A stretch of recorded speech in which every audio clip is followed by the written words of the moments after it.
श्रावण सोमवार विशेष डाळ पालक करण्यासाठी लागणारे साहित्य: 1 मोठा चमचा तेल, 1 चमचा मोहरी, 1 चमचा जिरे, 1 चमचा किसलेला आलं, चिमूटभर हिंग, 2 चिरलेल्या हिरव्या मिरच्या, 1 चिरलेला टोमॅटो, पाव चमचा हळद, 1 चमचा लाल तिखट, 1 चमचा धणेपूड, अर्धा चमचा गरम मसाला, 1 कप तूर डाळ, चवीनुसार मीठ, पाणी, 2 कप बारीक चिरलेला पालक.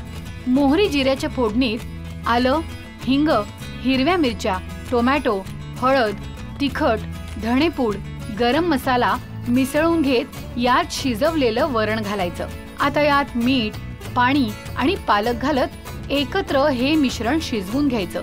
झालं आपलं श्रावण सोमवार विशेष डाळ पालक तयार. आता बनवूयात मस्त असा सात्विक डाळ पालक.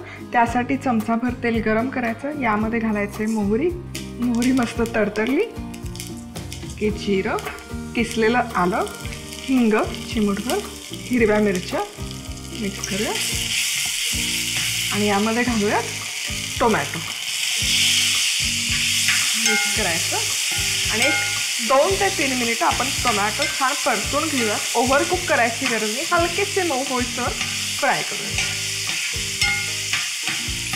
मस्त खमंग असा सुवास येतो. आता यामध्ये घालूयात मसाले: हळद, लाल तिखट, धणेपूड आणि अर्धा चमचा गरम मसाला मिक्स करूया.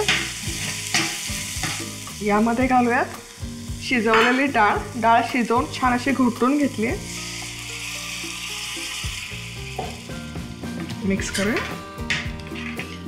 तर यामध्ये घालूयात चवीपुरतं मीठ, थोडंसं पाणी कन्सिस्टन्सी ॲडजस्ट करण्यापुरतं आणि बारीक चिरलेलं पालक. तर पालक जर इथे खूप दिसत असला तरी काय होतं ना, कुठलीही पालेभाजी शिजली की ते श्रिंक होते, बारीक होते.